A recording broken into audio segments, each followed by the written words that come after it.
Hi guys, இன்றைக்கி நம்ம என்ன பார்க்க போகிறோன்னா, நமக்கு பந்தயம் ஓடுறதுக்கு நாளாயாச்சு. பந்தயம் ஓடுறதுக்குன்னா இப்போவே நம்ம இதில் பந்தயத்துக்கு வேண்டி ரெடி பண்ணால் தான் நமக்கு பந்தயம் ஓட முடியும். ஆனால் நமக்கு நிறைய பட்டாக்கள் நம்ம பறத்த டைம் இல்லாமல் பறத்தவே இல்லை. அதுக்கு நம்ம இங்கே என்ன பண்ண போகிறோன்னா, அந்த பட்டாக்களை இறக்கி மருந்து கொடுத்து சிறகை கட் பண்ணி செப்பரேட் பண்ண போகிறோம். பேரண்ட் பேடையெல்லாம் இன்னும் தனித்தனியாக செப்பரேட் பண்ணணும். 2 பேர் மட்டும் எக்கில் இருக்குது. அதை எல்லாத்தையும் தவிர்த்து வேறு எல்லாத்தையும் நம்ம செப்பரேட் பண்ணலாம் தான் பிளான் பண்ணியிருக்கோம். ஏன்னா செப்பரேட் பண்ணிவிட்டு தான் இறக்கி மருந்து கொடுத்து வெட்டி விட்டுட்டு அப்புறமா பின்னி விட்டு திரும்ப பறத்தணும்.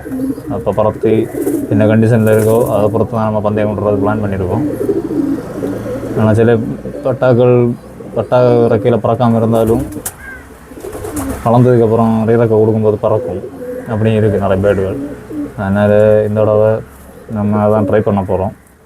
அது இன்னும் ஒரு சப்ஜா பேர்டும் இருக்குது பறத்து பார்க்குறதுக்கு. அதை பறத்து பார்க்கணும் என்ன கண்டிஷன் சொல்லிட்டு. இது இருக்க மேலே இருக்க எல்லா பட்டாக்களுமே பறத்த வேண்டியதான். இறக்க கொடுத்துன்னு பறத்து பார்க்கணும். அதுமாரி நம்ம பேடையெல்லாம் செப்பரேட் பண்ண போகிறோம். செப்பரேட் பண்ணி இறக்கி மரத்தெல்லாம் கொடுத்து ரெடி பண்ணலான்னு சொல்லி பிளான் பண்ணிகிட்டு இருக்கோம்.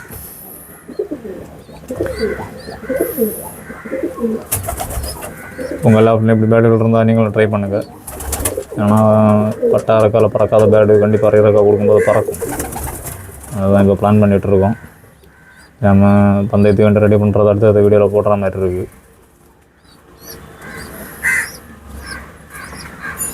ஓகே காய்ஸ், என்ன வீடியோவில் தான் இந்த வீடியோ உங்களுக்கு பிடிச்சிருந்தால் லைக் பண்ணுங்கள், ஷேர் பண்ணுங்கள், மறக்காமல் சப்ஸ்கிரைப் பண்ணுங்கள். நம்ம சேனலில் தொடர்ந்து சப்போர்ட் பண்ணிட்டே இருங்க. நிறைய பேர் ஷேர் பண்ணி கொடுங்க. ஓகே, பாய். நெக்ஸ்ட் வீடியோவில் பார்க்கலாம்.